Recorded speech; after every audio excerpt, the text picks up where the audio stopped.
Hello, everybody. Welcome to the next session of From Nothing, Lorna's story. We're going to pick up where we left off. You are heading towards Rookery Crossing That's right. in hopes of beginning the meet with the guard that slipped you the note. We're going to get there ahead of time so that Skolna, Anscombe, and Norre can be in place if the guards decide they're going to slip in there to try to ambush them. Sure, that's totally fine. Let's go ahead and get some rolls out of the way. Do me a favor and roll me a d10. Okay. How many guards? 6. Okay. Roll me 2d20s.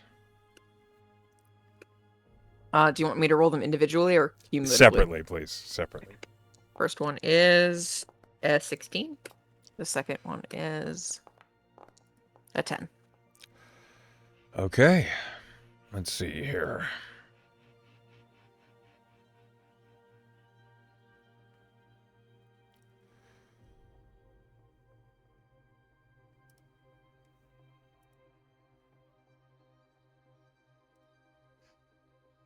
As described, you head in towards Rookery Crossing, a overland, like, almost like hatchway between the main gate that enters the city and these various stables and carriage rental facility right within Shona proper. As you and your party arrive, this is a good little vibe of what it looks like. At 2 o'clock in the afternoon, or rather just before, Rookery Crossing is not very busy. You don't see a whole lot of guards. You do see some up on the wall and some through the gate that is a couple blocks down. But immediately, you're aware that if someone were discreet, the happenings here would slip guards notice. You, Tier, and Lilith, how do you approach this? Where do you go? Well, I think they would. It was an alley, right? Like Mm-hmm. a space between bigger things. I think that they would maybe they would go to one end of it basically and kind of casually loiter, maybe look like they're having a conversation and just kind of wait to see if anything happens on the other end of the alley or if anyone if anybody else appears. And Lorna's keeping an eye on the place that Skolna is supposed to infiltrate with Anscombe and Norre, in the event that there may be some trouble in there. Okay. As you wait and you watch and you see the grates on the far side of the street where like the rookery, the what looks like a falconers and owlry and animal messaging business. Below that, these sewer hatches, which are not very tall, but looking in there with your passive investigation, you do see Anscombe peering out through one of them. Not Lorna gives particularly him a wink. discreet. You just see him like nod through the grate. Uh, Hold on. I don't even know if. Where is this? Okay. You see he like nods and he lets a little fire bolt appear in his fingertips as like a wave to Aw. confirm that he's there and they're ready. As Tier goes down to look down the far side of the alley, and Lilith is right with you on this side, and Mhm. you guys are basically just biding your time, Lilith says, "Hey, so what are we hoping to learn here?" The best case scenario is that whoever we're meeting here is like, yes, there is corruption um in the constabulary. They're being paid Well, we know that. specifically. Well, yes, but if we can have one of their own confirm that as a witness, that is like, that's not just us being like, our employer was arrested. We want to get him out of like that. It'll make things a lot easier, I believe. Okay. And we don't even know what this person is going to tell us, so I can't really speculate on that. There could be stuff that we just have no idea to assume, or I don't know. But Skola also said that we might be able to learn more about Hale from the constabularies that she has a record. So I was hoping to kind of try to get some information about that as well. Although it's not really pertinent to this current issue that we're in Shona for. We might learn something. Yeah. That, I admit that's more interesting to me than this shit. I mean, I agree. I don't really give a shit about Lucian, but I also don't think he deserves to be in prison if he was just trying to help. To me, it sounds like a noble kid who tried to get way in over his head. Yeah, he should have been more public about his efforts to solve the problem. That probably would have helped. But he was trying to gain all of the acclaim of solving this problem by doing it himself for the most part. And well, here we are, in over his head, and now in prison. Which, I wouldn't want to be in prison if I was just trying to help. Yeah.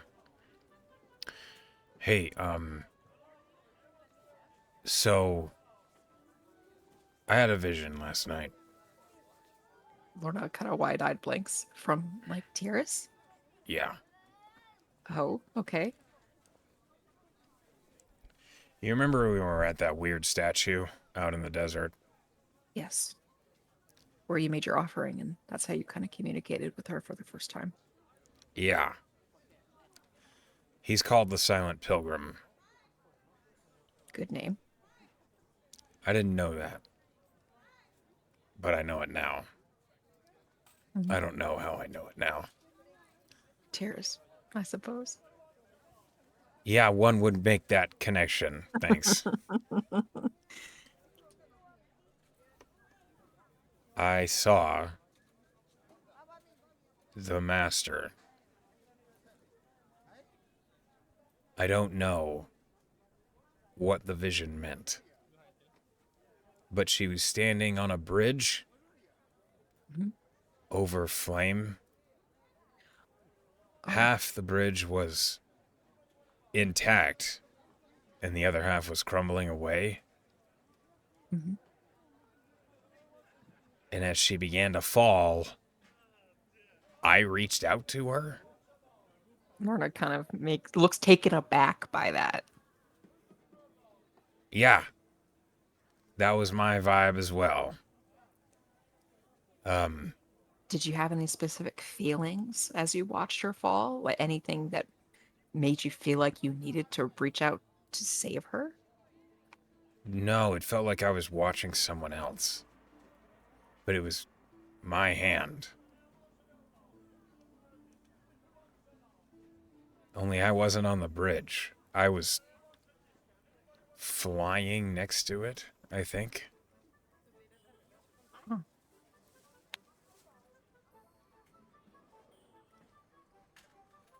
And her eyes were burning. What kind of expression was she wearing? Did she look like she was asking for help? You see, Lilith is like considering the question. She thinks about it. She looked angry. Hmm. Like rage.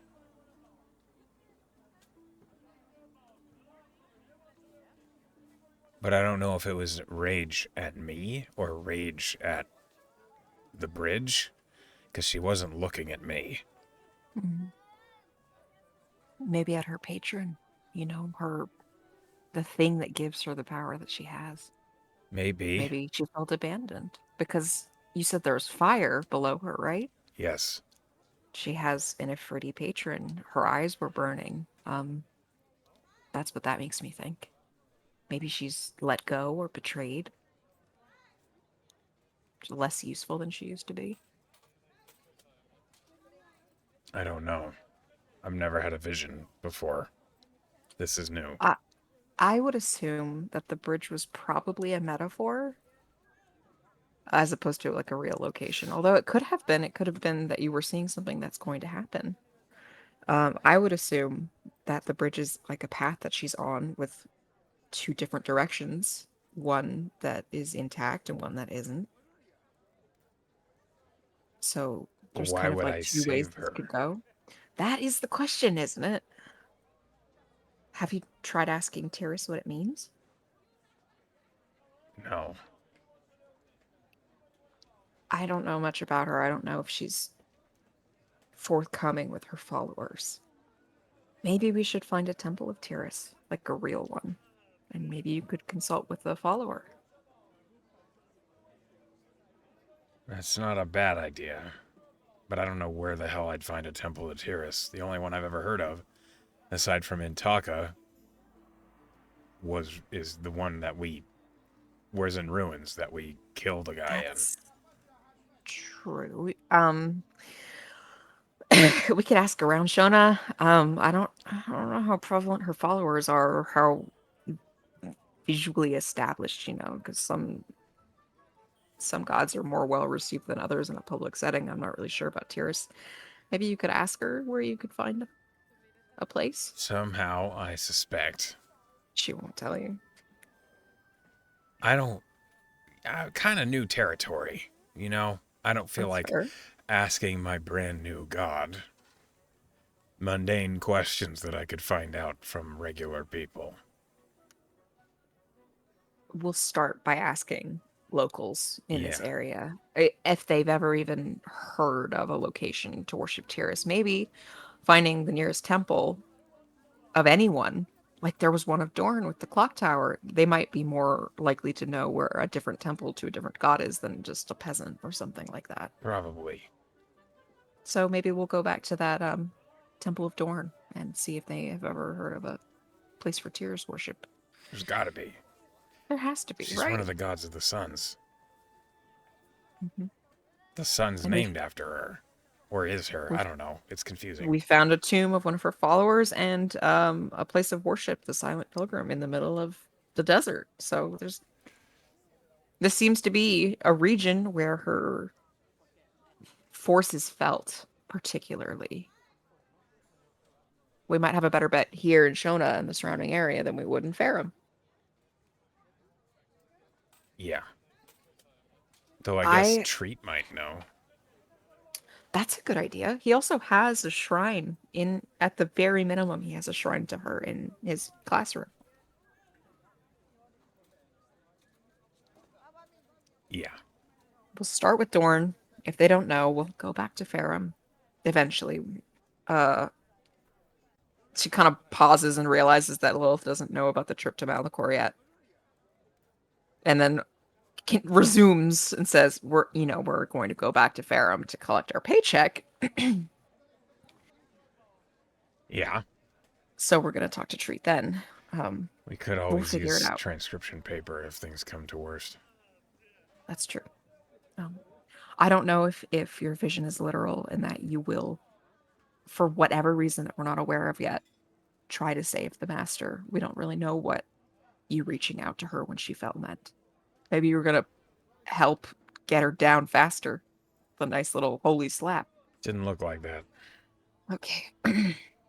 I don't I know. can't imagine my hand outstretched to her for any reason, but it was. Maybe you were gonna pull off her hand like she pulled off mine I because. doubt it. Oh, okay. Well, forgive me for thinking you might want to take revenge in that respect. I want revenge, but that's not real how bodies work. I think um I'm not going to say don't dwell on it because obviously she shows you that vision for a reason. What I will say is don't make hasty interpretations of what you saw. All right. That's fair. We'll figure it out. I just don't like it. I don't like not knowing. Yeah, well, when you kind of get involved with the gods, that's part of their standard practice. It's rarely straightforward. I guess. They can't give us all the answers, right? That wouldn't be fair. Says who? Um, Aegir? Maybe? I feel like I'm talking to the wrong person about this. I'm not exactly a holy person. I've only recently kind of found faith myself, and I'm not as invested in it as you have suddenly become with your oath. Like I have not taken an oath to Luminos myself. Tiras invested in me. Sure. It's not the other way around. Right.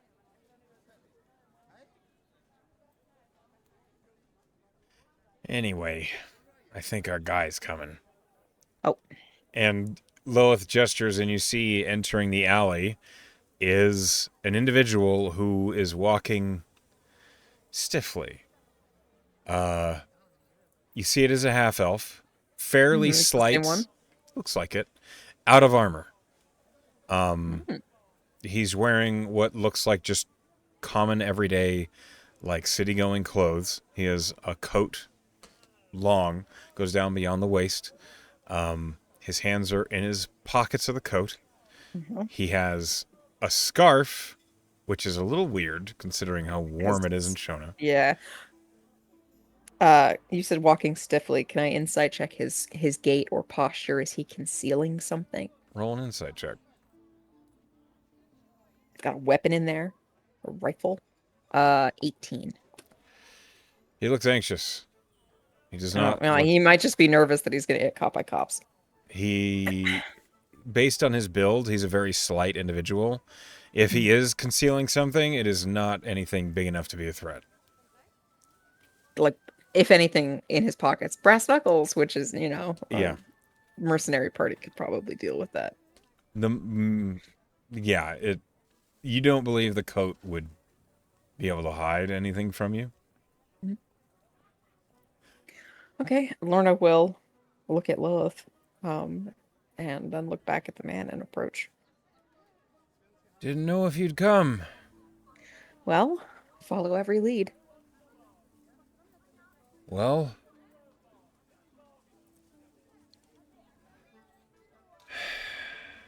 figured someone outside the chain of command had a better chance of getting the truth than anyone left wearing a badge. The name's Elian.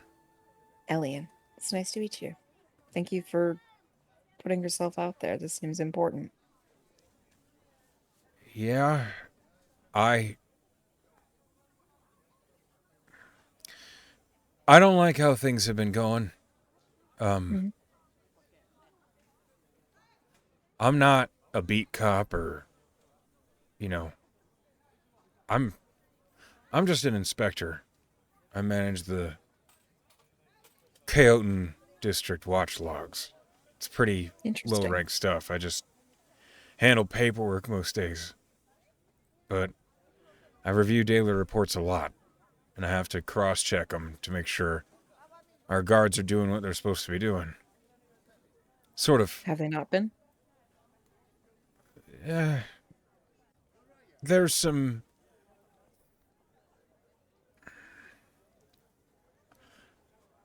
I've noticed my reports have been edited after I've submitted them.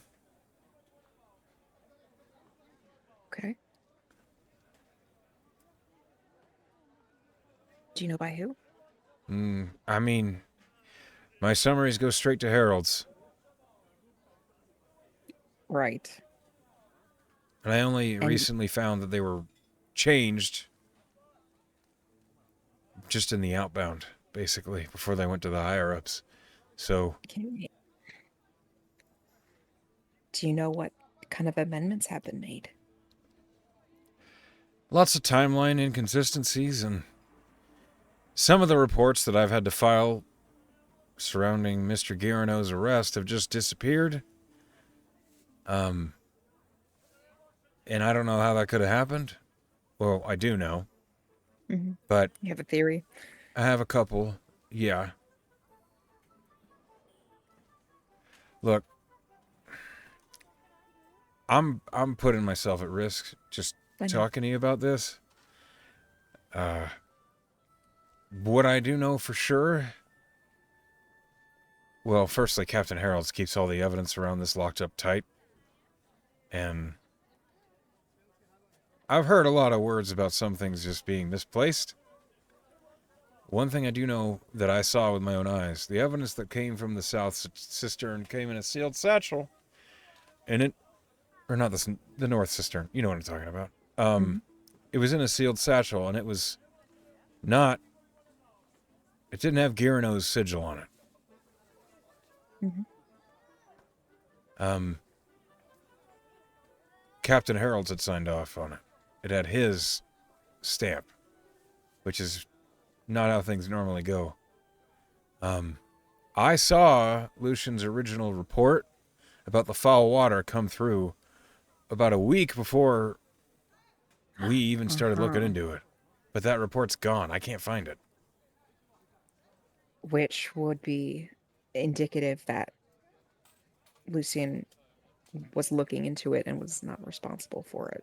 Yeah, Which is it's something I was wondering if, if this thing had happened before Lucian was caught and he had been talking to people about it. How has that not come up yet? But it seems like it it's was just done intentionally. it's just missing. And there's more.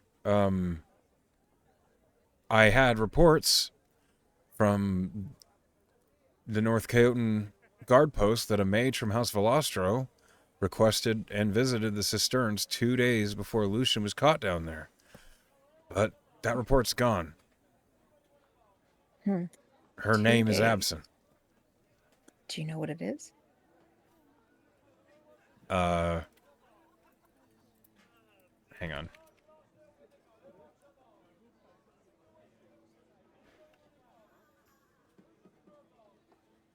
I'm pretty sure it was Quent. Gwent. Something Quent. It was. I just remember seeing the report. I didn't file it or write it myself. Hmm. Do you know who did file that report? Was it Harald's or was it somebody else? No, it. One of the Coyote guards. I just see the reports as they Mm-hmm. come through, and then I forward them on. I just Mm-hmm. make sure that they're in the right order, that everything is accounted for, and that all the licenses and pledges are as they need to be. Mm-hmm. And it seems like things aren't being accounted for anymore. Some things are certainly disappearing. That's not how my job's supposed to work out. Right.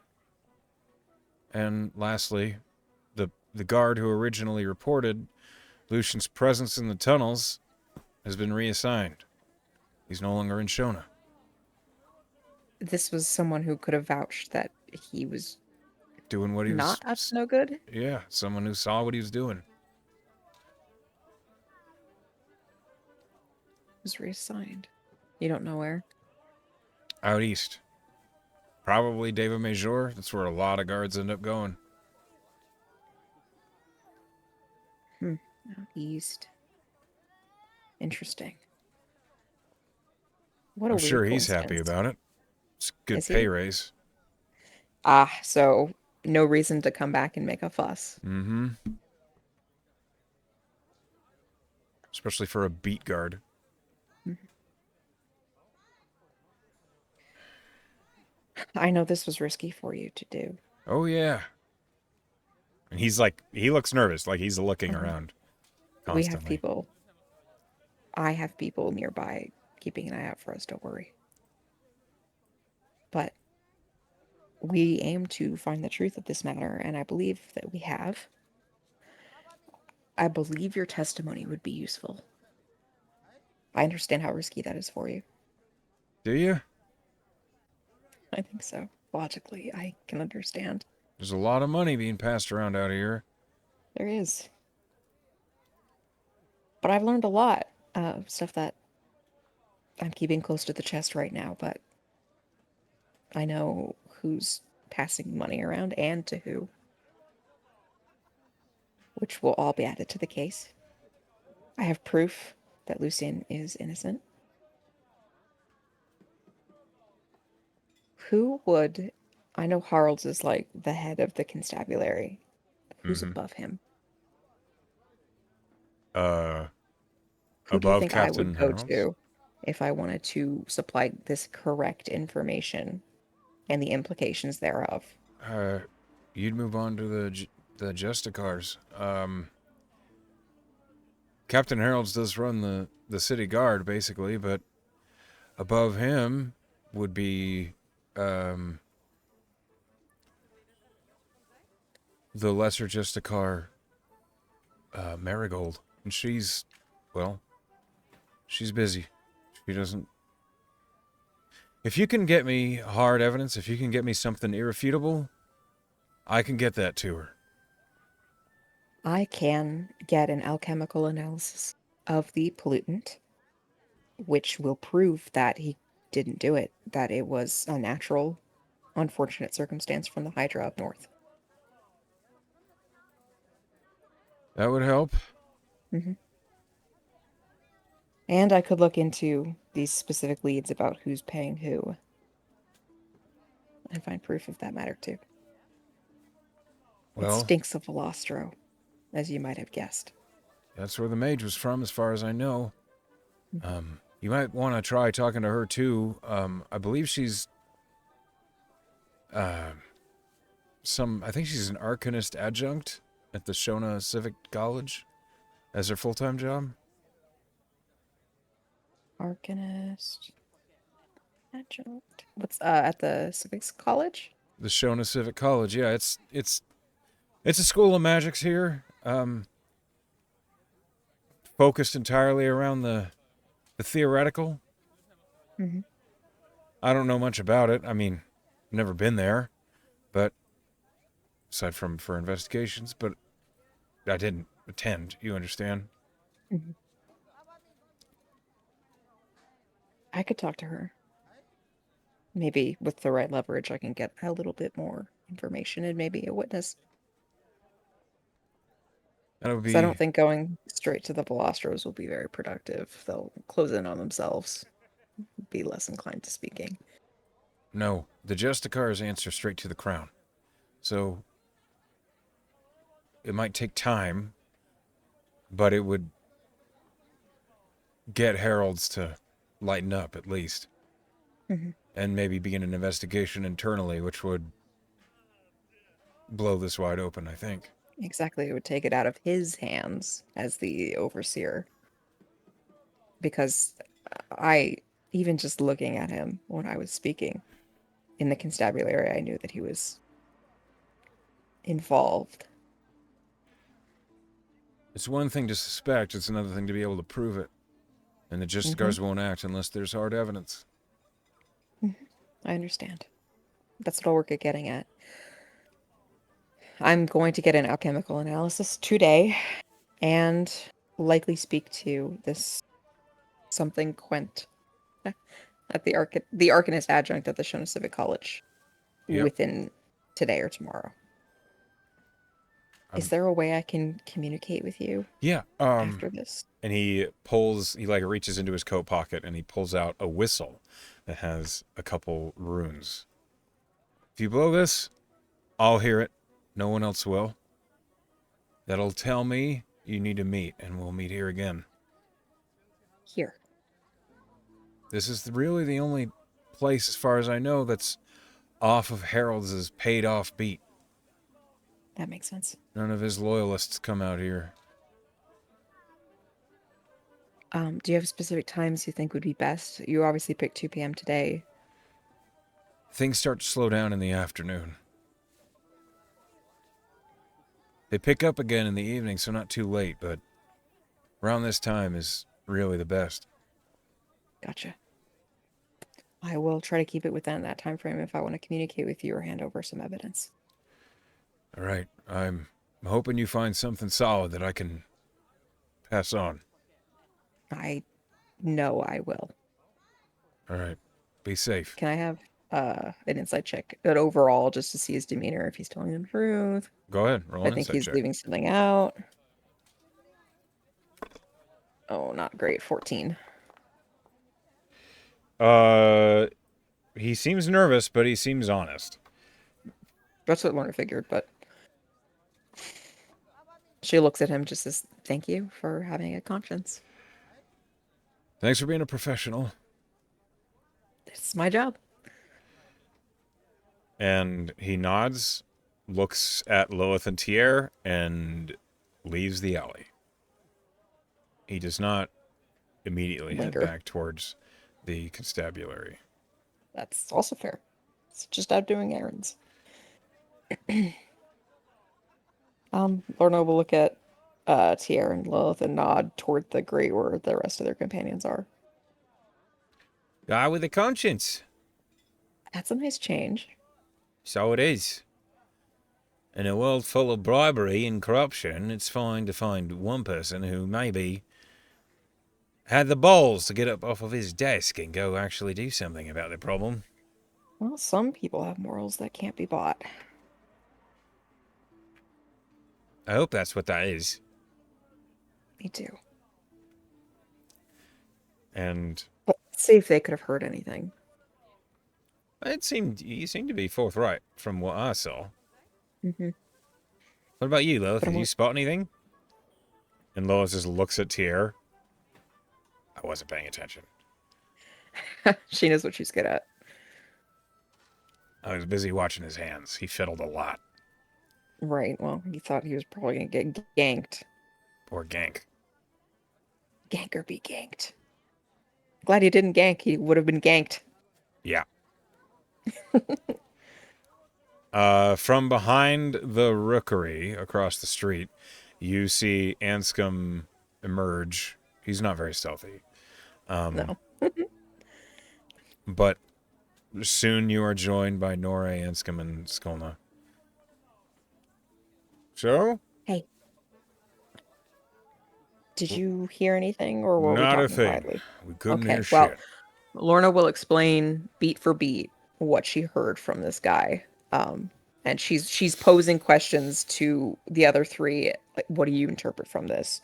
What do you think the best course of action is? Because Skolna is literally a genius.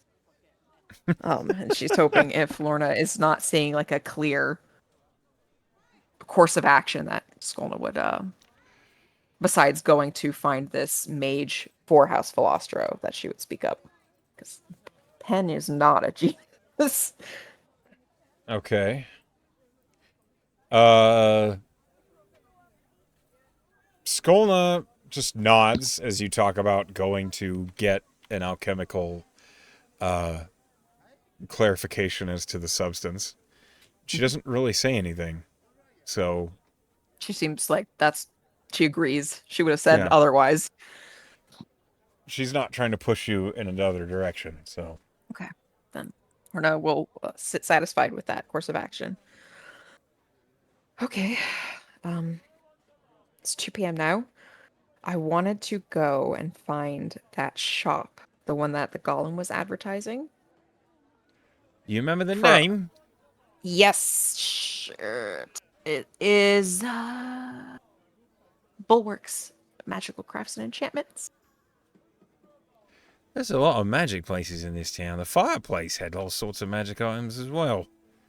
I don't have a lot of gold on me, but it would be really cool to see what they got and maybe what we could work toward. If there's something good, I was thinking about um You could always either go on finding another, bender of making spell scrolls. I could actually she kind of like looks around. They're still like in the Rookery Crossing Yeah, area. you're a little out of the alley now, but you're still like secluded off to the side. She decides that this is like she's going to tell them about the fireplace and the fight pit beneath it. This is probably a good spot. And she'll lower her voice and say, "So, do you know when we were at the fireplace and I was talking in Undercommon? Yeah, So it was she has a great. fight. She has a fight pit beneath her establishment. Is that right? Uh-huh, and it's pure no magic fisticuffs. But we could either participate or we could bet, and that could get us some money. What do you Uh, think? no magic. None. Which is why I can't participate, or I would be full porcelain. Boom, boom. Loeth looks at Anscombe and she says, "You are always better than that than me." Yeah. Yeah, I Of was. course, you don't have to if you don't want to get punched in the face. I get it. Getting punched in the face sucks. We could just bet.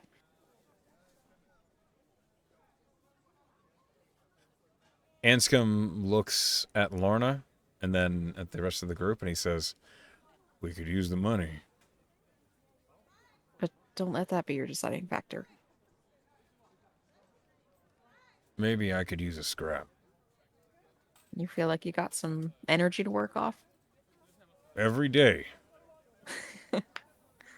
And frankly, sometimes you're busy." Lorna, it's instantaneous flush. And next to him, Loth goes, "Oh, shut up." Great. Okay. Well, it's at 11 p.m. tonight. So anything between now and then, you know, save your strength if you'd like to deal some blows. Sure. And Skolna, she had a dagger that was phenomenal. You threw it and you teleported to where it landed. Skolna furrows her brow and tilts her head. Doesn't that sound amazing? It was really expensive though, but I thought maybe if we bet for it or something, that How we much? could get it. 2,000 gold pieces. Where? Oh, this is when you were busy. It's a smithy in the northern part of the city, run by a fire genasi with some talents. Skolna, like, opens up her coin pouch and starts looking through it. She has 2,000 gold pieces. That would be because uh, Lorna has like 160, 158. Skolna tilts her head as she's looking. She just nods and looks at Anscombe and then just shrugs. We could bet on Anscom. We could bet on any of the other fighters. Uh, we might be able to work it in as like I don't know something we could earn through that. I don't. I just thought you might like it. Skolna looks at Anscombe and she says, "Can you fist fight?" And Anscombe, like, looks at her and he just kind of leans back. He looks a little affronted.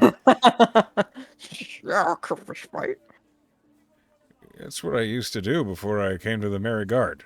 Like, Oh, yes. that's right. You can pack a punch.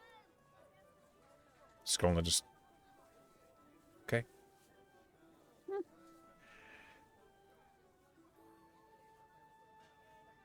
Well, that's not for some time.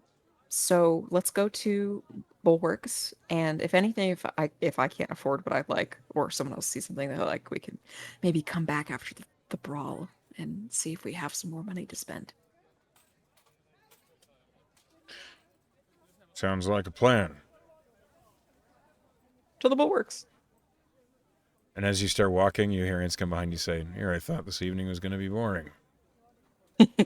Does he seem like excited, anticipatory? He looks Can I just excited. can I just get a vibe check in general? Yeah, go ahead. Because there was that awkward conversation at lunch about Lorna's fixation on Alexios. Really good. 29. Anscombe seems excited about the prospect of a sanctioned bar, like a fist fight. Sanctioned. It's illegal. But there are rules. Uh, he doesn't seem bothered by that. Okay. He seems like he's looking forward to it. There's no like underlying negative emotions that she can perceive. I mean, She's just worried about his well-being, with a you know. 29 in insight, And Anscombe's body language it's clear he's a little reserved, Mhm. guarded. You don't know if it's the location. You don't know if what's going on. You don't know if it might be a hint of jealousy. But there is something that's bothering Anscombe. Mhm. He's careful. She'll try to get to the bottom of that when they're alone, Okay. which is probably like a long rest type deal. Okay. So what's next? Bulwarks. Okay. You head to Bulwark's Magical Emporium. Or rather, you head to the address that's on your little discount coupon. Yes, everybody has a discount card, all 6 of them. As you get to the Magical Emporium, it is. Well, one second.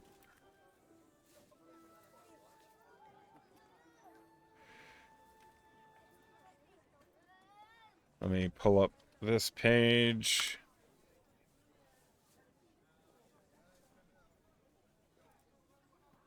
Okay. So it is actually a good distance away. You're Mm. kind of having to cross the shimmering markets. Uh, you're gonna have to roll me. I'm gonna go ahead and give you the city map. I need you to roll me a d8. I see there's a Temple of Wonder. Is that a Myriad location? You could go check. I might, because we talked about finding a place for tourists, but they might know if so we're leaving the Dorn vicinity. Correct.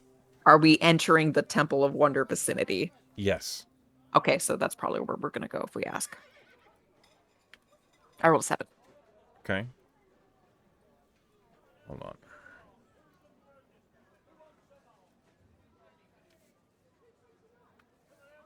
Roll me a d100, please. Yes, sir. 77. Lots of sevens. Whoop. Okay.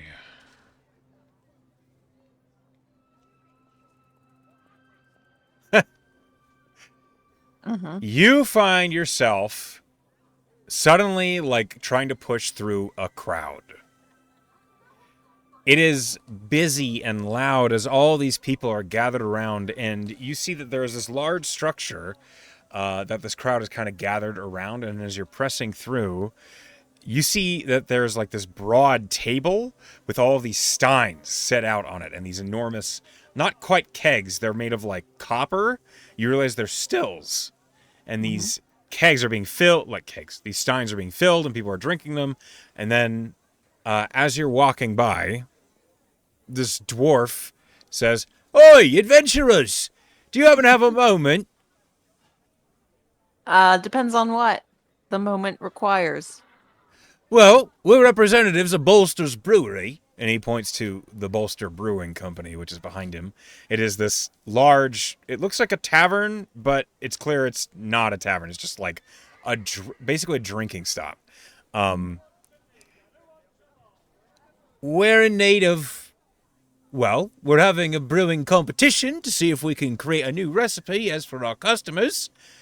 And you all look as though some of you have some mighty hardy constitutions and might be familiar with meads and brews from across all of Amaranth. So, we were hoping perhaps you might join us and help us judge the finest recipes that people have brought as a new contender to join the Bolster Brewing Company roster of beverages. And So we he's just have to judge. right, yep. You just have to take a drink of each of the offerings and give us your opinion. She looks at her party. Does anyone know a lot about booze? Yes. A little bit. Are you interested? You don't have a fight later. Lois like looking at you and she says, "Yes. Okay. Do we have to pay for it?" The dwarf looks up and says, "No, you'd be judges, so this would all be complimentary." Well, I found your woman right here. Well, perfect. And he like looks at Lilith and he says, "Oh, Devilborn, you're all famous for your tastes in mead." And Lilith just like looks at him and says, "Damn right we are." Lorna looks at Skullnet. Is that true? Skolno like looks at you and shrugs. She has no idea. Then Skolno says, "No one's ever looked at me and offered me mead because I'm a tiefling." Yeah. Okay, sure, whatever. If she's not offended, I'm not offended. Then there's like a pause and Skolno like says, "No one's ever looked at me." You don't really give them a chance, do you? No. She looks thoughtful about it as Lilith like strolls up to the podium. Lilith, you're going to control Lilith for a moment here. Great. As Gimme. she is going to hold on a minute. Let me get her prepared for you. Hold on. Okay. Why is she hurt? Hmm. God damn it. Let me just click the rest. Okay. Configure ownership.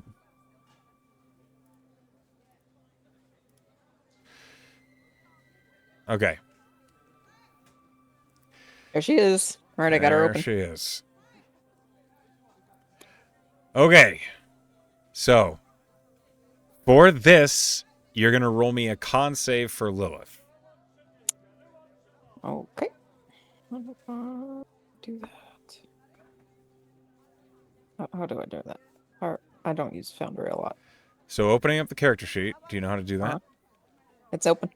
Okay. Under the first page, under details, you'll see saving throws in the top Oh, right. I see it. I see it. Yep. Sorry. Roll a con save. Yep. So, Normal. 19.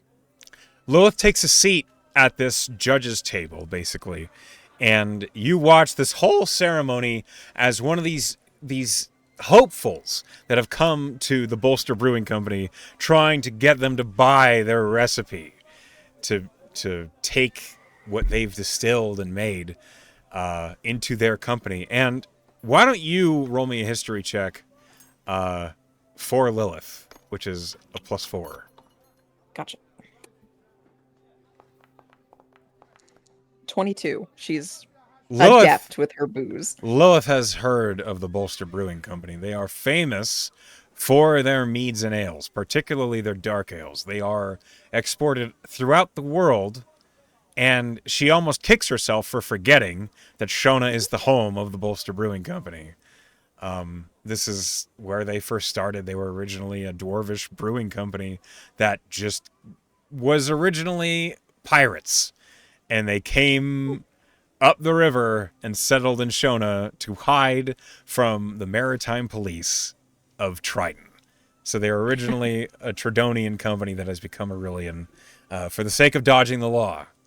The Bolster Brewing Company is famous for their mead and their trade policies. Anyway, as she tastes this mead, roll me a D100. Okay. Nope, 57. It's okay. The meat is okay. It's definitely not the best she's ever had. And she marks, like on this little tally card, a 5. Mm-hmm. Middling. Yes, exactly. The next beverage is placed before her. I need you to roll another con save. 18. Okay. Roll me another D100. Still holding strong. Good day for Lil. 97. This is a good one. This one is awesome. Almost perfect. Almost perfect. She makes a note. She writes down her score. And it seems like the other judges at the table are also impressed by this particular mead. Hold on a minute. Okay.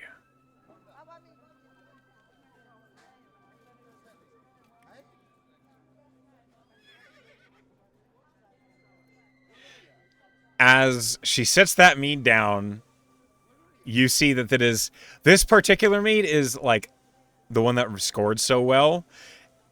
Lorna, you're like watching this happen, and it's like pale blue, and you see it's lightly sparkling, like almost like magical Ooh. lights are coming off the top of it. That suits Lilith's current paladin status. It does with seem Tyrus. to be, yeah. It's magic. Okay, next one. Roll me a Constitution saving throw. Stay strong, Lilith.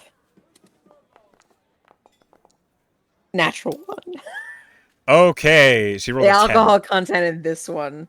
It's a 10. So it's not, she's not immediately smashed. But it is, It's getting there. yeah, it's potent. She's having a good day. Let me go ahead and she's going to, oh, you know what she does? That one hits her particularly hard. Roll me a D100. Okay. And it's going to take a penalty. 8. Oh my god. This one is rancid. Like, this one, when it was stilled, like, something went wrong, and Lilith, like, spits it out, and she actually is going to burn her lay on hands pool to cleanse the poison from her system. Like, her eyes flash blue, and she's like, oh, but that's then she rank. realized that she could do that. Yeah, then she does that, and she's like, whoa. Thanks, Tyrus. Literally, Lorna, you watch Lilith have this moment of, like, acknowledging what she just did to herself. And you see Lilith, like, she's looking down at this horrible mug of mead that's, like, it's murky and brown, and it just... I didn't strain it properly. Yeah, it's a mess. And she just is, like, has this smile on her face as she writes, like, a fucking 0 on the judge card. Lorna's happy for her. Not the beer part, but the... Yeah. being bolstered by Tyrus. She has cleansed the poison from her system, and her Constitution saving throws. How are the other testers looking? Not good. Not good. They definitely don't have the trick of cleansing themselves, and you see that they are like this mead. It's like the person who made it. This little halfling is like watching everyone spit it out, and he's just, oh no, I'm so sorry. Oh. And he's like begging forgiveness, and he's like, "I'll do better with the next one." Oh my goodness! And he's like going to collect the mini keg that he brought, and he's just red in the face, completely embarrassed. Oh, I feel bad for him. No, I have to die. This poor halfling who made a soiled batch of mead. Okay, roll me another con save. All right, do better. You're cleansed. You have the power of tears on your side. 18 again. Okay, roll me a D100. Sir, yes, sir. 59, middling. 59, okay. Just barely better than the first one. Yeah, it's basically, so far, Lilith has tried 2 average ones, an amazing one, and a disgusting one. So, and she, as she takes a sip of that one, she makes a note on it. And this one has like a human who's trying to sell it up. Like everyone's like, look, the judges love it. It's Braggart's gold. Everyone try it next time you come to the tavern. And like behind him, the judges are like, It's okay. Yeah. So then like the human finally, like when he finally settles down, the next mug, and it seems like this is the final one, is poured for the judges. Roll me a con save.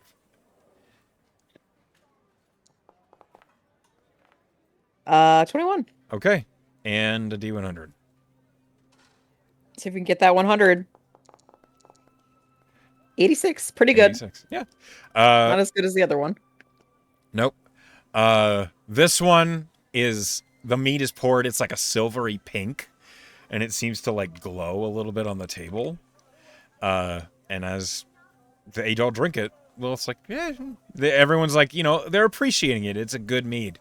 But it's clear that the winner, after all these went through, was the pale blue and sparkling mead. Frost Blossom is what it was called. Ooh, that's such a good name. And as the judges tally up their scores, and you all like have humored all this, the Bolster Brewing Company awards each judge with a cask of the one of their choice. So Lilith comes back with this keg of Frost Blossom mead, and she's like, "You all have to try this. It looked great. It's so It's good." glowing. Do And you want me to she, carry that in my bag for you? yeah, but first, and she like pulls out a mess kit little cup and like pours The tin herself, cups. and then like tries to like give you the cask. How are you gonna hold on to it? She has her bag of holding. She'll open that up. Okay, so it kind of like snake jaws right into it. You have 3 gallons of Frost Blossom mead. Good. And Lilith offers everyone in the party a sip of it. Lorna will absolutely take a sip. You take a sip of it, you become resistant to hot, the fire damage, if you weren't Okay. already. I'm not. And the desert, which, it's hot and unpleasant out here, is suddenly comfortable. On top of that, the meat itself tastes refreshing and sharp, with like hints of mint and lavender and just a little bit of juniper. It is delicious. How long does that fire resistance last? An hour. Okay. This was a nice diversion. I'll say. Minus that really gross one that looked pretty That was hideous. gnarly. That Yeah. was, I think something went wrong. I don't know. It tasted Maybe a absolutely mouse foul. died in the keg or something. Could have a whole family of them. Oh. It was awful. Oh. Look, distilling is an art. It takes a lot of work and it takes a lot of meticulous cleaning of the various parts. I didn't know you were so passionate about the topic. This is new information to me. I used to underground brew. That was one of the things I got in trouble for. Oh. I can see that. Yeah. So Maybe make something for us sometime. maybe. And as that happens, you no longer have control over Lilith. That is, she like generally like Lilith is suddenly in a very good mood. She seems to have like a Aw. buzz. She is walking with a exaggerated gait. Seems like she's enjoying the time she's here now as opposed to just being here. Yeah. Lorna's pleased with that. It's nice to see Lilith upbeat after everything she's been through. Yeah. Turns out some meat is what it takes. That was your random encounter, is the Bolster Hooray. Brewing Company's drinking recipe contest, I should say. It's not a drinking competition. Anyway, so finally you arrive in front of Bulwark's Magical Emporium south of the Simmering Market. It is nestled between a stonemason and a saddler and horse outfitter. You see there is Bulwark, a forged. Oh. He is Well, that makes standing sense. so the Bulwark's Magical Emporium is not a closed shop. It is this big open, maybe it was a stable or a smithy, and the open, you see that there are great iron cages that can be pulled closed to lock off the store, but they're open right now, and you see that there is this great big, 8-foot tall forged mind. And he has this big name tag across his chest that says Bulwark on it. And as you're approaching, he looks at you all and he says, "Welcome, adventurers. You all seem in Hello. need of magical equipment, or We perhaps certainly are. a companion or golem of which you can trust with your very lives." And he gestures to the wall, and you see that there is a line of automatons. And then throughout the building, you're afraid of hitting detect magic because I'll go blind. yeah, there's just a lot. She restrains her habit of bringing it up at a moment's notice. You do also see that there are 2 clearly active automatons that are just standing on each side of the open shop. They are armed. with firearms, and they are not Yeah, that moving. makes sense because he has an open store concept and Yeah. really expensive items. Before you enter, Hello. Before you enter my store, be aware there is a magic curtain that will dispel any illusory or disguising effects. So, if you wish to remain anonymous, please remain outside the crossing line.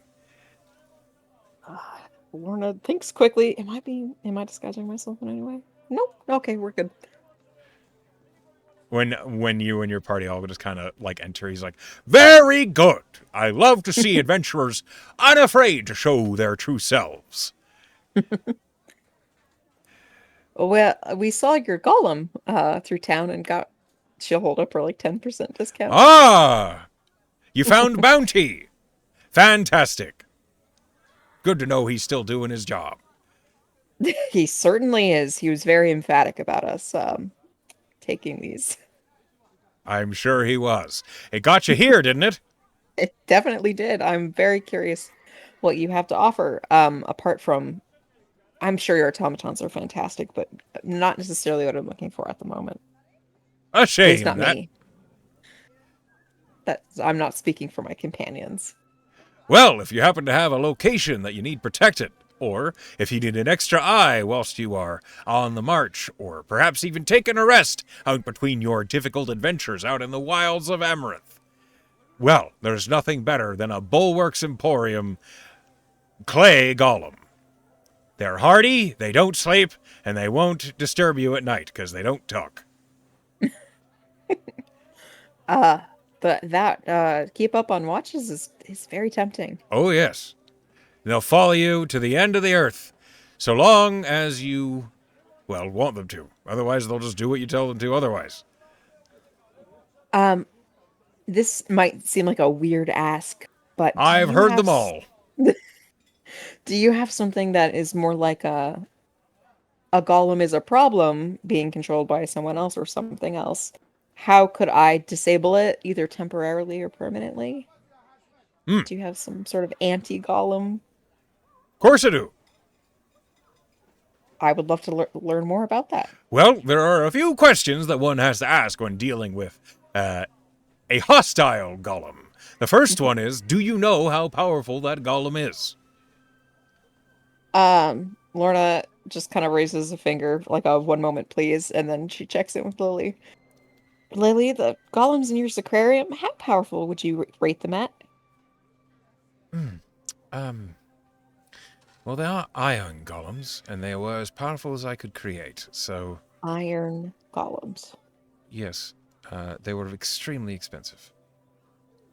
Do you have like a ballpark estimate that I might be able to tell this supplier? Um, Estimate of what? The cost? Cost, yes. That might give him a good gauge on the Well, power level. 45,000 gold pieces in total? Each? For all of them. How many? There are 4 of them. Thank you. Uh, Most of the cost was the tome, the manual. the controlling, yes.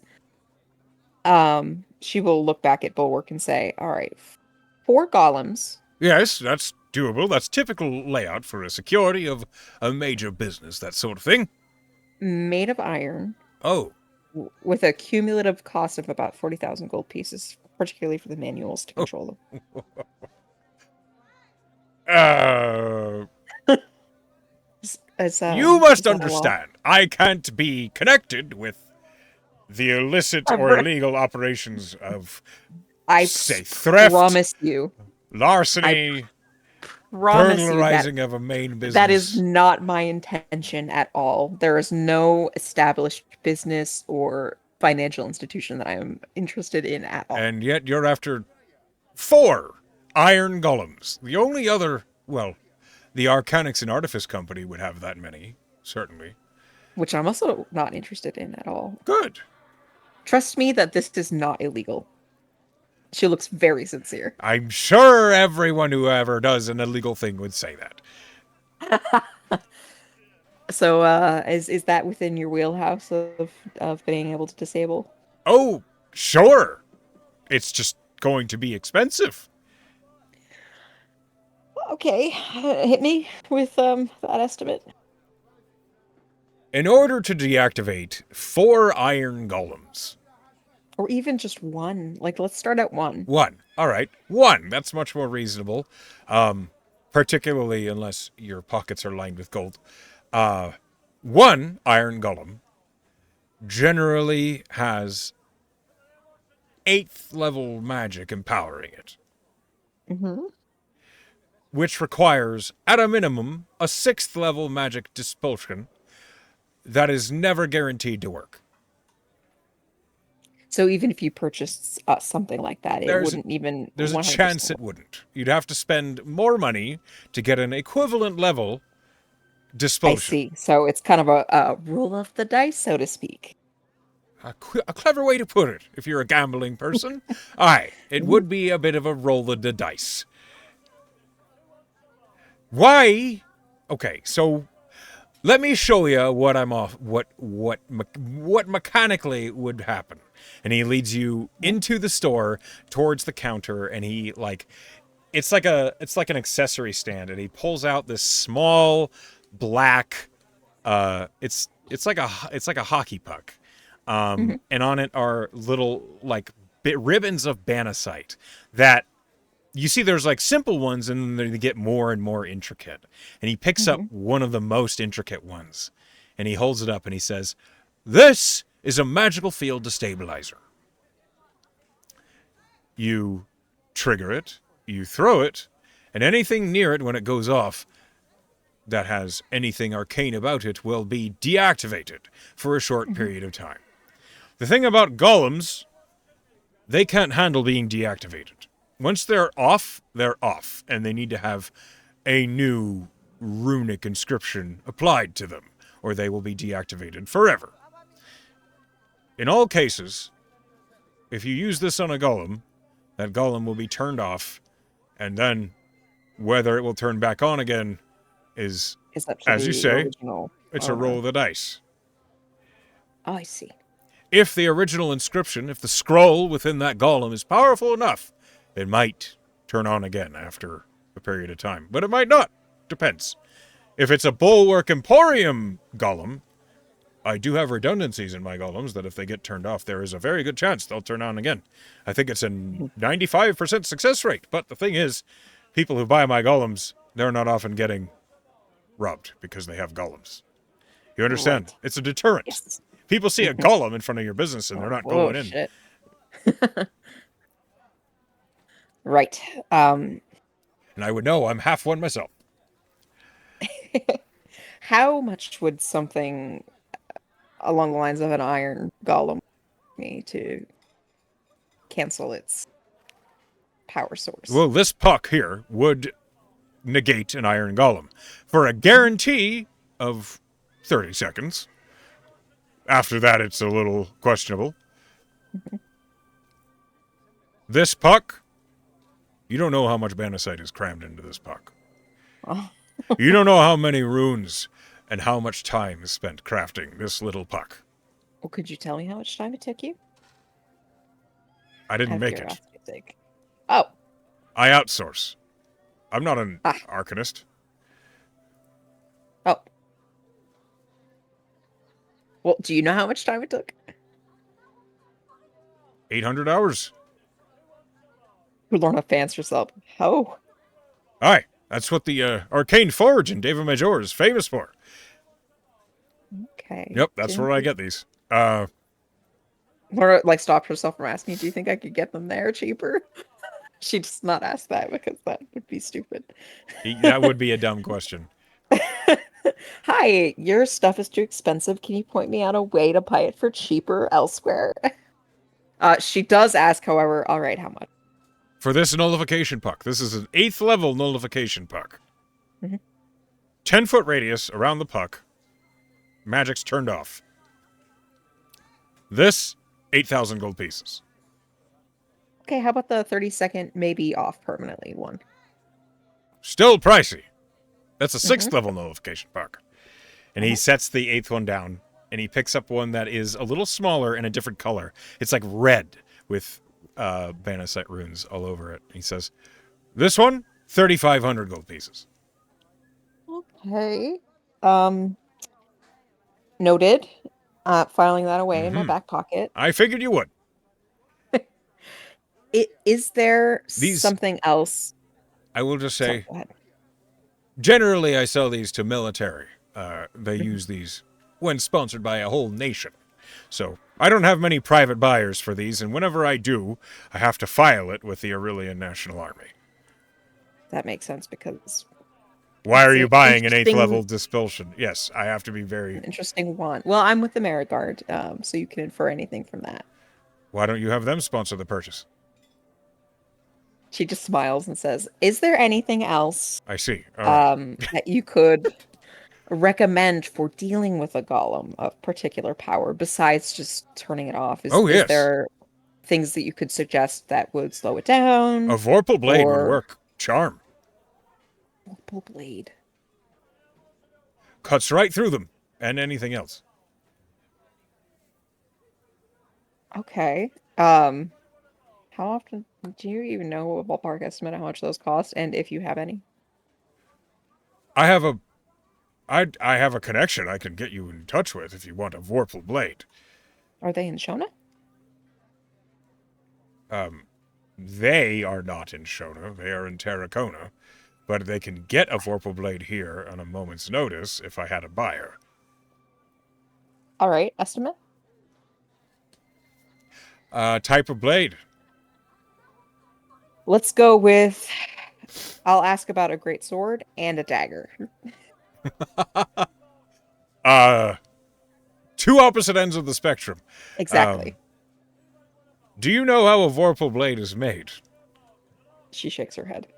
Well, imagine, if you will, a meteorite lands near you, and you Hmm. were an enterprising blacksmith or arcanist who saw this meteorite and thought, boy, I hope I could do something fun with this meteorite.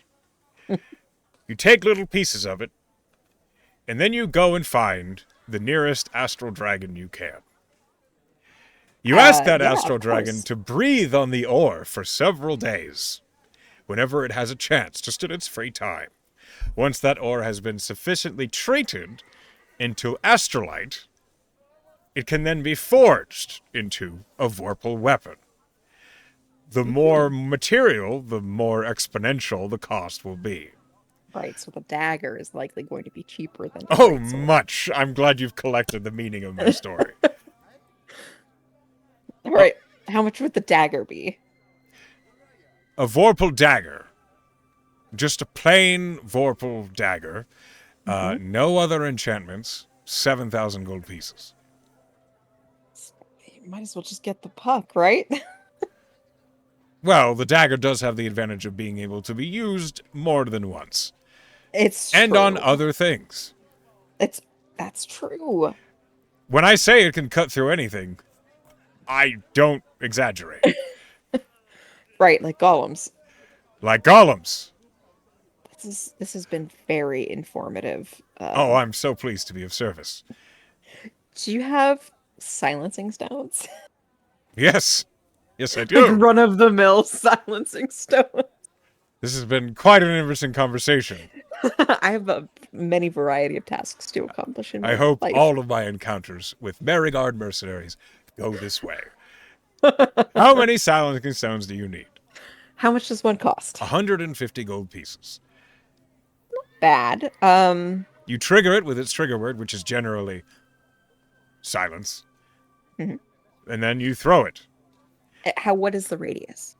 10 feet Okay. from the stone in So, all directions. um, are you a wizard by chance? Whatever gives you that idea. Yes, I'm a wizard. How can I help you? Do you need spells? I have That scrolls. I'm actually I'm a wizard as well. I could tell. It's the large book. On her hip, yeah. Um, I was I'm in the market for a silence, whether it's a stone or spell, Hmm? that adheres itself to a target. Hmm. So, say a person that might be dangerous when they are allowed to speak. Like any spellcaster, really, but particularly one that may enchant or persuade. So any fey, fiend, Hmm. uh, aberration. The idea here is to remove that factor by adhering some sort of silence to an individual in such a way that they have a difficult time getting to speak again. Well, you know as well as I do as a wizard, there are ways around being unable to speak. Yes? Certainly. Certainly, but I'm talking about an inherent persuasive ability Ah. that is pretty much nullified by not being targets not being able to hear them anymore. Well, it appears as though you have a man talented with a bow in your group. Hmm. And Tira's just, oh, you talking about me? Hello. Yes, you Yes. handsome. If you were to say, take one of my handy dandy little silencing stones and perhaps lash it to an arrow, Hmm. shoot them with that arrow, they won't be talking. Well, but they could remove the arrow potentially, Oh, you want like this to be a pull it off permanent silence. until they no longer are able to speak ever again. Yes, that is the idea. I see. I want to remove that component from the exchange as it. It I want might it to assist. stay on them as Will, long as possible. will this person or thing be resisting this I silence? believe so. Right. Well, we do have some mechanisms. There are manacles that, if should you be adept in the athletics, which I see a couple of you certainly appear to be, Hmm. you might just, you know, attach a silent stone to manacle, and then they wouldn't be able to get that off. Or I if think it's adhesive is more what you are looking for, hmm. we do have potent ones. Um, All right, I'm intrigued. That's exactly what I was thinking. If not taking a silencing spell and transmuting it myself so that it has an adhering component to it. If you have any experience with that, that'd be great. I'm well. You're a wizard. You Sure, but could getting you a not just? second head on it would not be a problem either. I see. You want me to help you You would craft have a consulting fee, of course. to make a sticky silence spell. Imagine marketing a sticky silence that you could then have the runes for way, and then maybe sell. Roll a persuasion check. Okay. This cat is right where he shouldn't be. Persuasion. 26. Bulwark's sticky silence. Perhaps we can come to some sort of agreement. Have you crafted your own magic before? I have. Do you have any examples? Lorna, would you like to see a scroll or a demonstration? Um, if it's a demonstration, hopefully it's a spell that is not destructive. It is not. In fact, I think you specifically may like this. She's going to use a bonus action to cast Guys of the Golem in this Golem purveyor's Okay, what shop, does and it she look turns like? into poor Lorna. She, from her hand, she like clenches her fist, and then the plates of porcelain just kind of like flip up and encase her in that white china look with the blue floral patterns and the gold liquid between joints that allow her to articulate and move. Okay.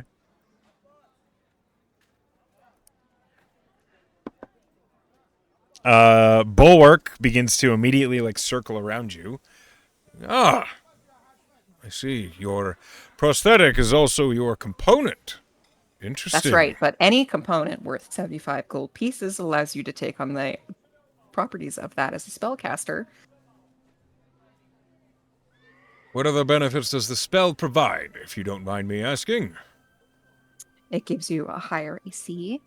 It allows you to punch with your intelligence modifier instead of a strength or dexterity. If you upcast it, it gets better. All right. Why don't you stop by after hours, after I close around 7 o'clock in the evening, and we can maybe see what we can come up with. I can also give you a spell scroll for this, if you want to learn it yourself or sell it. I don't Just give mind it to getting me. my name out there. Well, it could be part of our exchange of working together on this sticky silence. I see. And how much energy does the spell require? The third level. Okay. I think we can do business. Fantastic. As I said, why don't you come back this evening? I close at 7, so I'll expect to see you nearby. Sounds great. She'll look at her party. Is there anything magical you guys are interested in while we're here? Or I guess we can come back and talk about it. Your group doesn't seem to have a whole lot of money left. Yeah, we do have an engagement later in the evening, but that will be after we come back for you. Then I look forward to seeing you all then. Sounds great. Remind me, I don't believe you've introduced yourselves. I'm Lorna, the leader of this group called the Nightingales. We're contracted out by the Mayor Guard. I see. Well, Lorna and the Nightingales, it has been a pleasure. And I look It forward has to been. seeing you this evening, where we can make magic together. I will see you soon. Off you go. Oh, do you know where an alchemist is? Yes. Which Could you point one? me in that direction? Are you looking for The a best one you specialty? know? Yes. What specialty? Well, we're specifically looking for someone who might be able to tell us the alchemical makeup of a sample that we have. A sample of what? Do you know?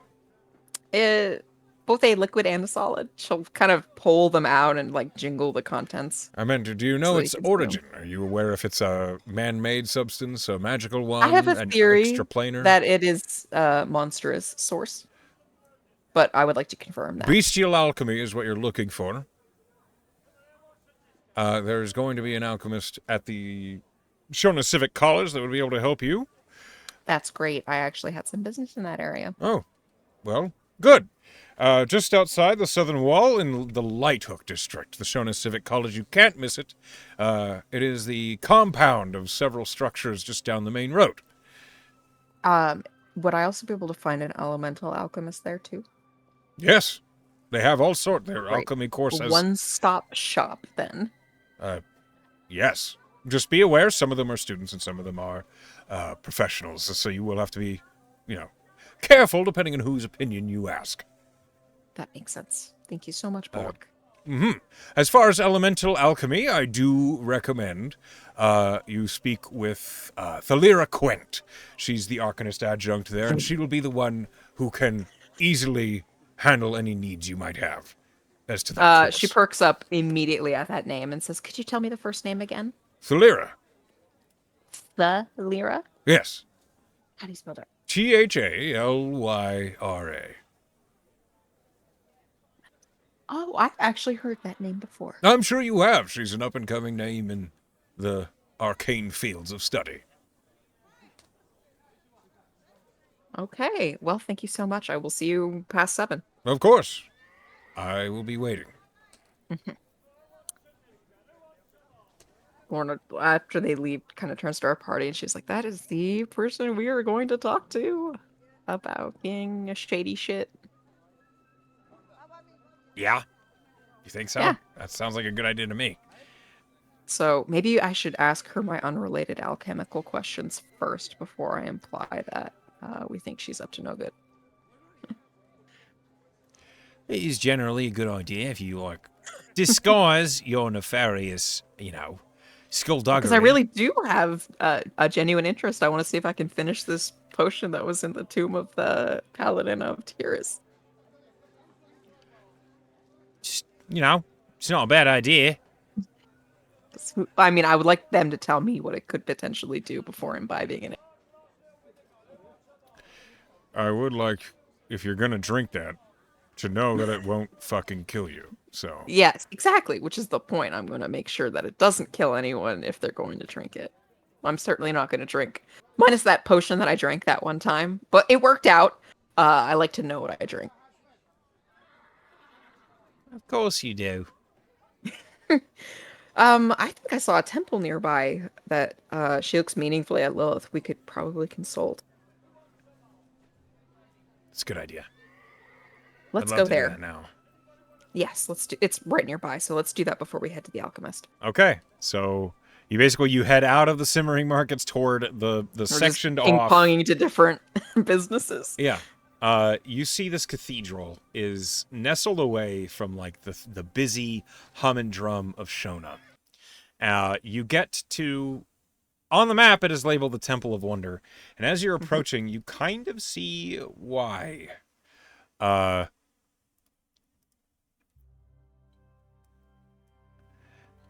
The temple it's at least 2 stories tall. Except it doesn't look like. Roll me a religion check real quick. Sure.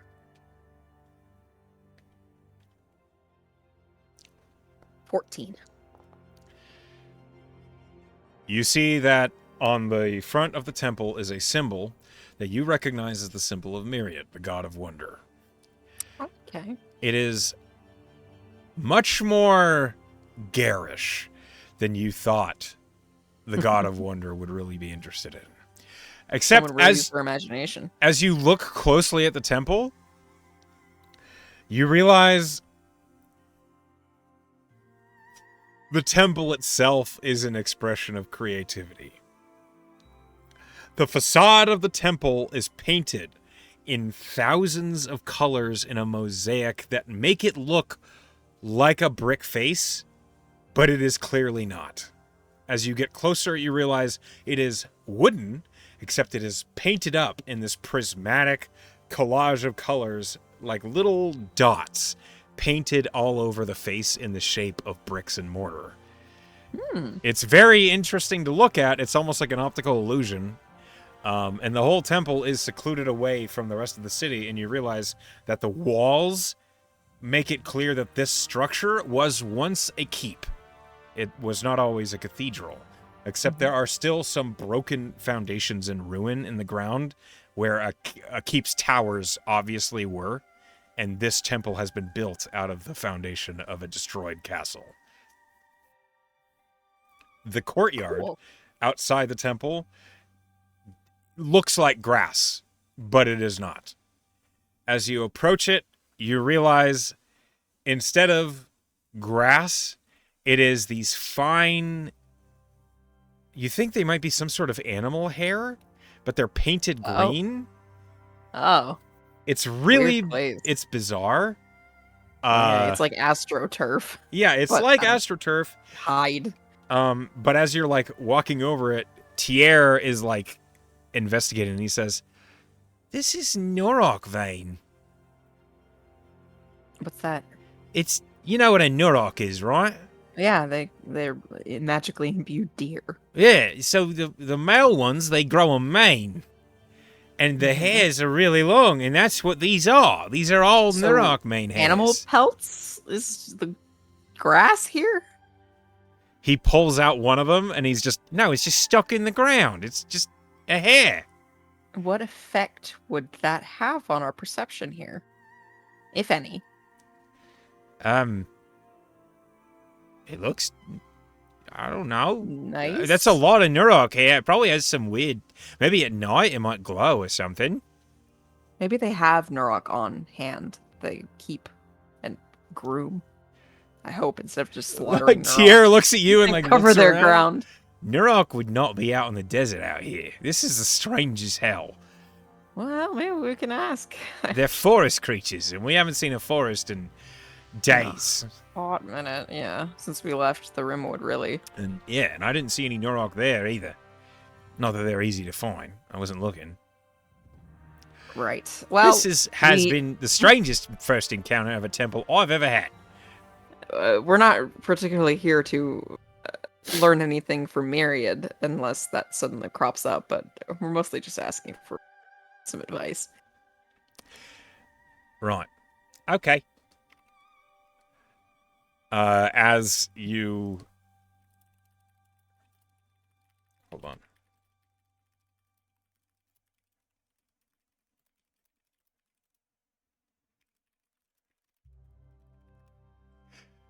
As you, like, are approaching the temple, the doors are open.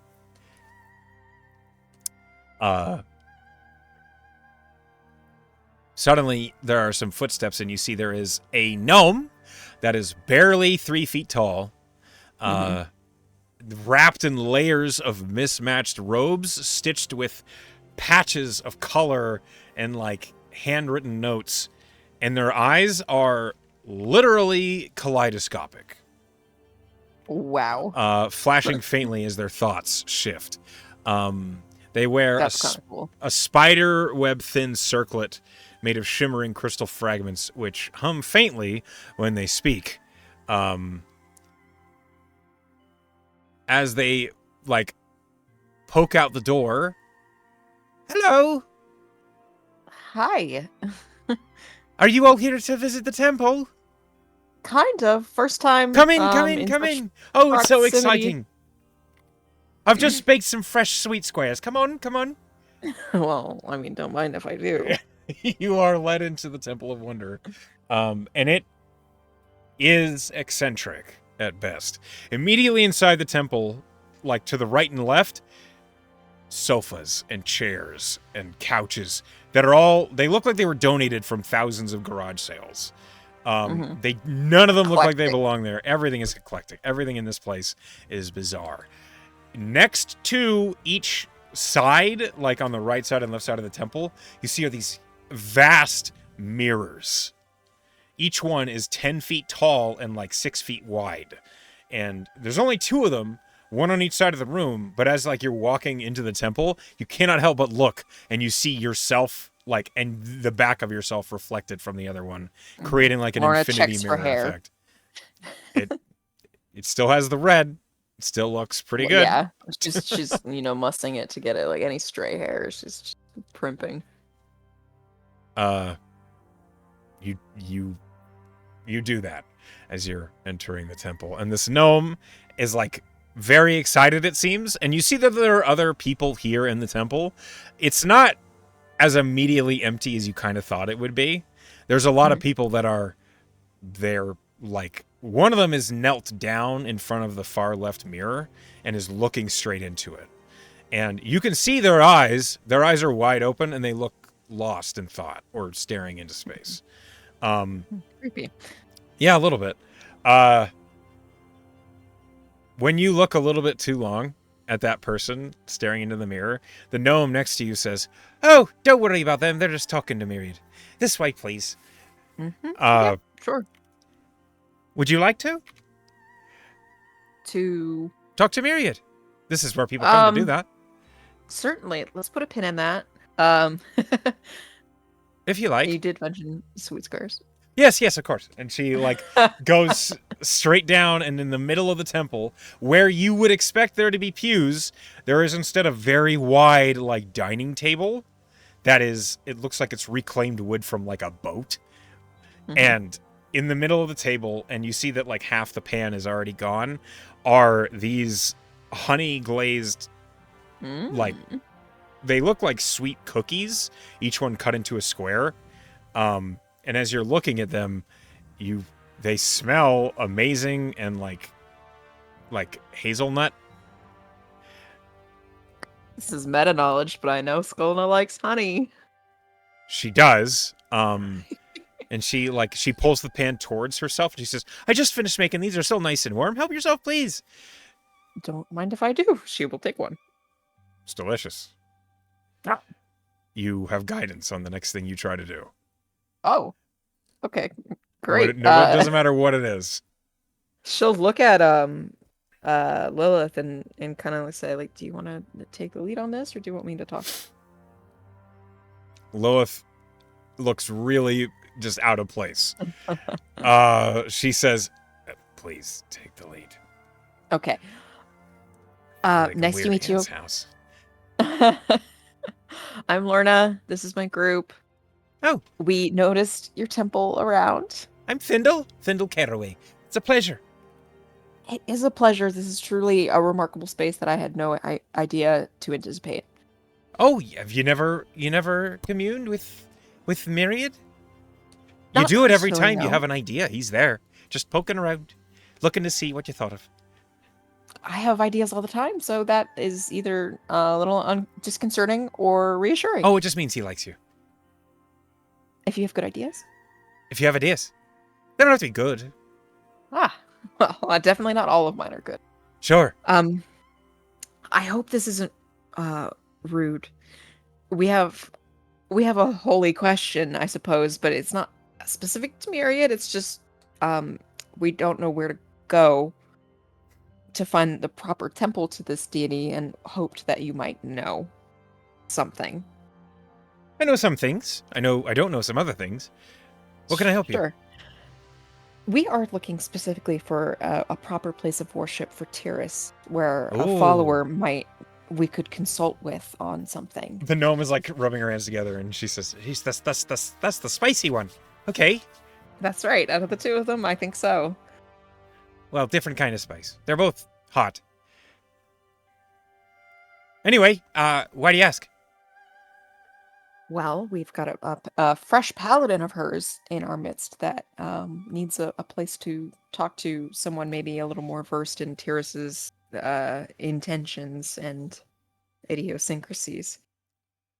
I see. Well, Tyrus isn't a fan of, how do you say this? Public eye. She doesn't really care for, throngs of worship and thousands of people screaming her name. She wants her followers to care about what she cares about, which means that if she wants someone to follow them, they must seek her out.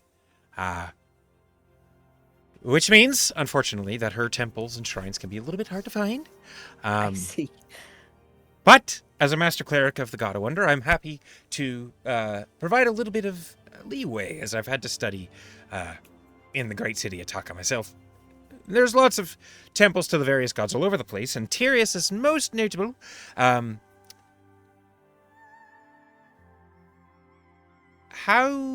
she, you notice that she's looking at Loeth now. Mm-hmm. How did the Blue Mother get in touch with that one? Initially, or are we talking about why she specifically wanted to consult? Like what started her oath, or?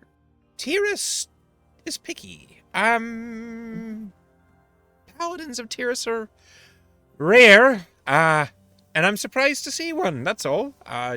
Lorna kind of pats Lilith on the back, like, hey, look at you. Loeth just kind of gives a just like an awkward smile, and the cleric says, you must have really you must be very angry. Lorna just kind of, yeah. It's not my place to judge. It's fine. And you take your oath, and the god, they back you up. But there are lots of shrines that you can find all over the wild, but you have to be looking for them, and only if Tyrus wants you to find them can you. Now, if you're looking for other followers of Tyrus, you must be, the most common, you're going to go to a pilgrimage in the Taka, the city of the gods. Right. You're going to find one there always. That's not out of the question. We're thinking about taking a trip to Terracona sometime. That being said, I do know that there is a temple to Tyrus, west in Quarterstone Pass. Not easy to get to, but there is a paladin order of Tyrus there. They are secluded, they keep themselves quiet, but they are famous. Okay. As a particular bastion of her ideals. If you're looking to go out of country, there might be some other places, but I would have to do a little bit of look-see into the particulars if you wanted to come back another day. I think the lead in Taka is great. I think Quarterstone Pass is not the direction we're initially headed, but is closer than Taka. However, I just had a thought, and this actually is very fortuitous that we're here. Mm-hmm. She's my paladin here. She slaps Lilith on the back again. Is looking to interpret a vision, and I suppose the god of wonder and imagination might be a good source to kind of try to figure out Oh a no, metaphor. no, no, no, no, no, no! You don't ever cross Don't the mix. streams. Don't ask Okay. another god what a vision means. It's especially Okay. Tyr. Yeah. She's That. vengeful. That would be a terrible idea. Now that you pointed out, that actually really does make sense, and I'm glad that we consulted you first. I'm glad you asked. No, if you're having trouble with one of your god's visions, reach out to them and ask yourself. Speak to them. Pray and commune. And if your god Well values said. you as a follower, they will respond in even the slightest ways. But clarity is the sort of thing that is not always within reach. And if a god gives you a vision that you can't understand, it's because the future's not solid yet. Right. It's not decided. That makes sense. What I recommend you do, before you panic, if this vision is truly confusing for you, commune, tell your god that you are confused, but you'll try and do what they wish, and wait. And see if there's a sign, right? A sign or another vision or a direct communication. I don't know Tyrus well. I've never had the opportunity to commune. I've spoken with many of the gods. Tyrus is one of the stickier ones. She's angry. She's protective. She's vengeful. But she's righteous. So whatever it is that she did show you, she means best for you. Okay. She'll look at Lilith and just say, maybe tonight when we're going to sleep and you're alone, reach out. Yeah, I think that's good advice. The last thing I want to do is piss off a god that The just god of invested in vengeance. me. Specifically, And that yes, one, yes. yeah. Probably one of the worst to piss off specifically. Thank you for giving us such good advice. Oh, you're welcome. Don't be afraid. Take a square to go. They're delicious. I'm quite pleased Takes with this another one recipe. because has Skull not taken any? 4 of them have been missing since you last looked. I love her. I want to take the second one. Okay. The pan is like rapidly dwindling, and she says, "Oh, I better mix up some more." Yeah, you should. These are fantastic. Thank you very much. I appreciate that. Of course. Thanks for stopping by. Don't forget, if you ever want to explore a creative idea, come have a conversation with Myriad. I'm sure he'd be happy to talk to you about it. T- I'm actually embarking on a creative endeavor this evening in Oh, on the aye? wizard, trying to make my own spell, which I imagine takes a lot of ingenuity Oh, he because I've loves done to it play with before. the arcane. If He was I born in were the to arcane. be born of the arcane, Oh, aye. You didn't know that? like, I'm fresh to the concept of having a relationship with a deity. Oh, about 3,000 years ago, when all the gods were suddenly trapped in their own little demiplane, as, Jimino made a big mistake and trusted the wrong fella. It happens to everyone. When that happened, that demiplane was created. There had to be a creature controlling it, empowered in it, or infused by it. And that was Myriad, the god of wonder. Soon as that demiplane was invested into the world, so too was the god in charge of it. Only he didn't know, he was just a child. A new god born in the Right. moment. Isn't that fantastic? And that is fascinating. And all he had to cling to were the ideas, the thoughts, the dreams of the people that were stuck there with him. So that what he became the domain of.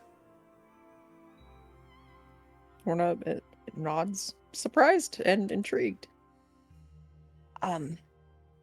Right.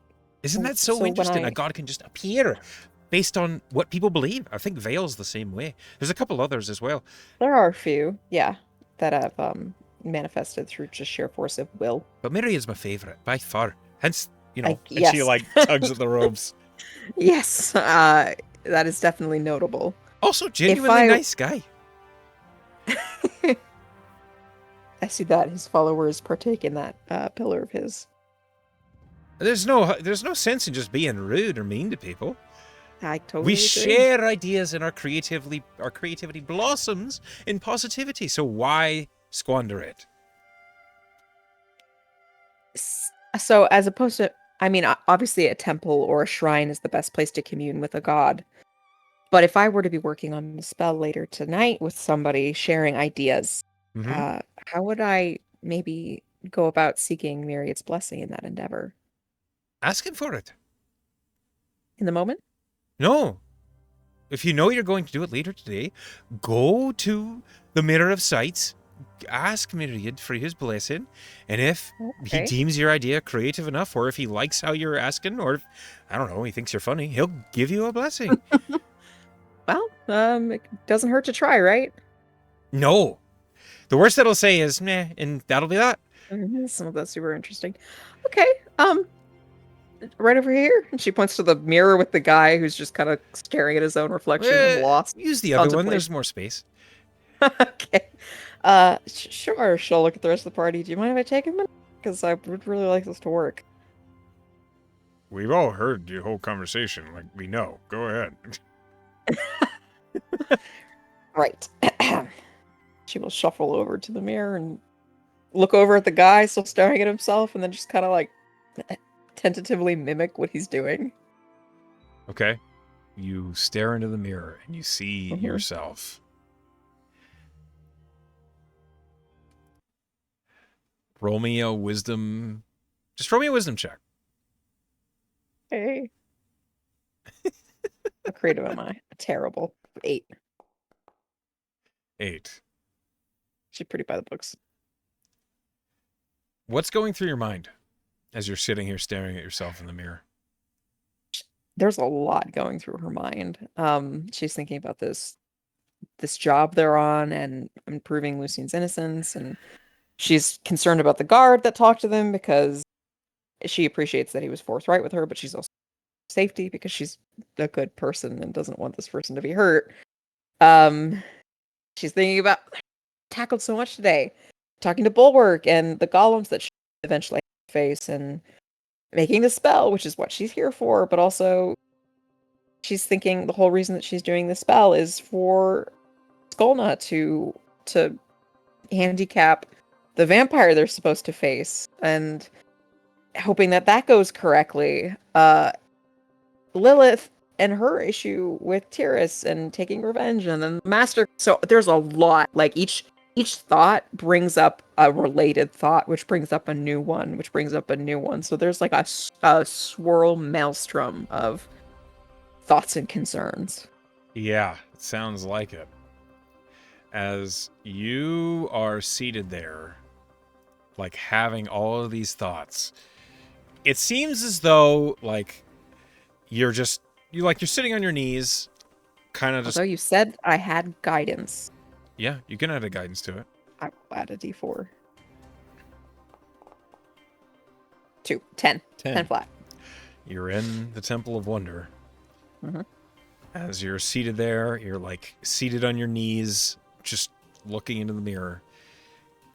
It's as if like in the mirror's reflection, you see appearing from nowhere and then leaning down and sitting next to you in the same way that you're sitting is a masked figure with a star-spangled mask and no eyes and a long robe that flows down them. And as this individual sits down next to you, looking into the mirror,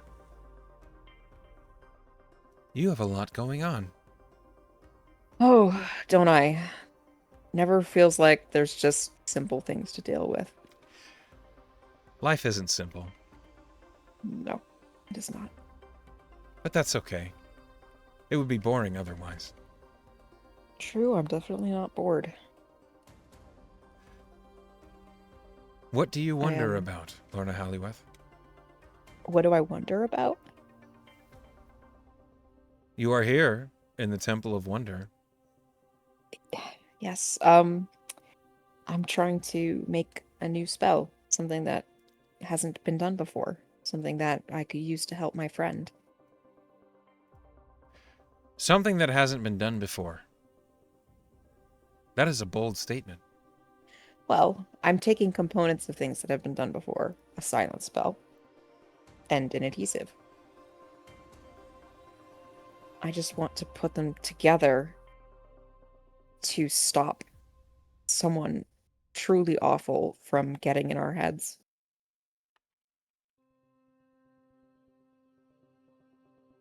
That's fair. Some would say a good idea. Others would be And against it.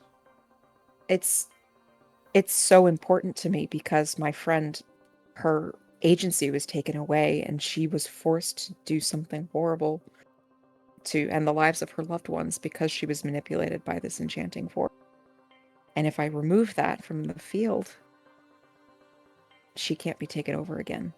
And she will have the choice to end this from hurting anybody else. So you do this for your friend. Yes. I want her to feel like she can be happy again because I know she doesn't believe that she can be or that she even deserves it. But this should bring her some peace. You believe she deserves it. Yes, And more this than person, anything. this terrible, terrible person, should perish so your friend can be happy again? And so that nobody else gets hurt the same way or by him. Do you think you're the right person to judge that this person should perish for others? Maybe I'm not the right person, but I do. Why? You Because I know real evil exists in the world. Some might argue that you were once that person who should have perished for others. Sure. Some would also argue that that person isn't you, but became you. And what that person once was clings onto you. I But know what you now, mean. but now, you know them. You know why. Do you think things would change if you knew why this terrible person did what they did? For me, no, it wouldn't change things. Why? Be- because I know who I'm doing this for, and it's not him. And it's not for anybody else who cares about him. This is about who I care about. So you choose your friend's life as freedom. But in doing so, you would send this other individual to their end? Everyone is the villain in someone else's story. This isn't about right and wrong. I just want to understand you. There isn't anything I won't do for the people I care about. I guess I take after my mother that way.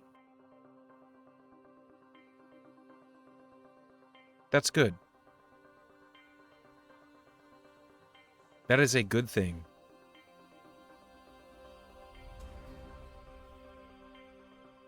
Tell me, Lorna, what do you think will happen next? What do you mean? After you've defeated this vampire, what do you think will happen afterward? Well, I hope that my friend can begin to heal.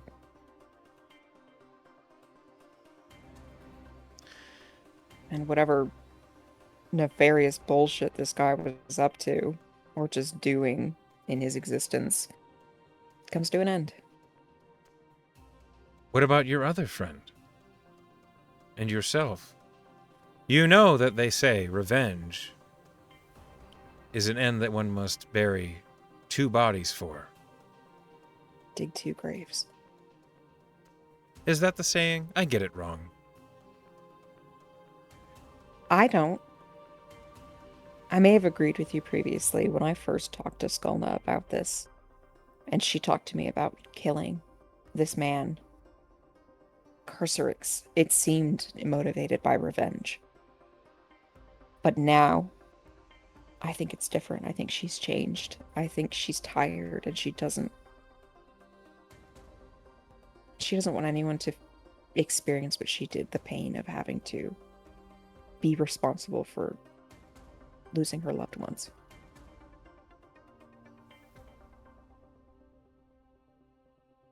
I think you're right. Which means this is not about revenge. Which is important to me. Because revenge is dangerous. Revenge is not a cure. It is the addiction. I worry about your other friend and you, Lorna Halueth. But you're a little... Yes. She cares more about you than you realize. Really? Perhaps you should talk to her about that. Not to me.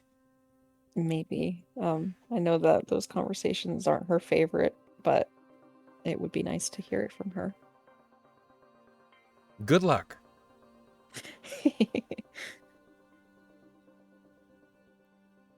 That one has some damage. Yeah, she does. I do not know if she could ever truly trust you or anyone else after what has happened to her. But it seems as though you're close. I would like her to. I would like her not to feel like she doesn't have anybody else in the world who cares about her. Then keep showing, not telling. Okay. Actions matter. Words don't. Okay. As for assisting in getting your friend Skolna closure, Ms. Mykex deserves that. You have my blessing. Don't hurt Thank you. yourself. I can't make that promise. Magic is zesty. It doesn't Yes. like it when you try to control it. Good luck. Thank you, Myriad. And the vision stands up and appears to walk away into the distance.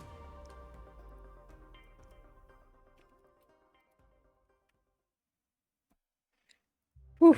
As you sit there in front of the mirror, you realize you just suddenly see everyone kind of like sitting around or standing and waiting. Lorna will blink, open her eyes, and dust herself, stand up. Okay, we have Myriad's blessing in my endeavor to make Oh, Sticky that's silent. great! I knew he would hear you out. Isn't he so nice? He seems to be an upstanding guy. He kind of floats when I talk to him, but I'm glad. Oh, right. Well, actually, he was an upsitting guy. He was sitting next to me. To each their own. But I'm really glad you had a good conversation, and I hope to see you all again. Thank you. And as you bid Thindle Caraway goodbye, It was great. and you move away from the Temple of Wonder, And toward the Civic College for the alchemist in question. that is where we will call tonight's session. Oh, man. This was a busy session. Yeah, a lot happened today. Thank you for playing with me. I hope you had a good time. To those of you who are at home or at work watching, hi Pen, hi Class, hi Emily, hi Sal, everybody else, we love you all, and I wish you a good night. Good night.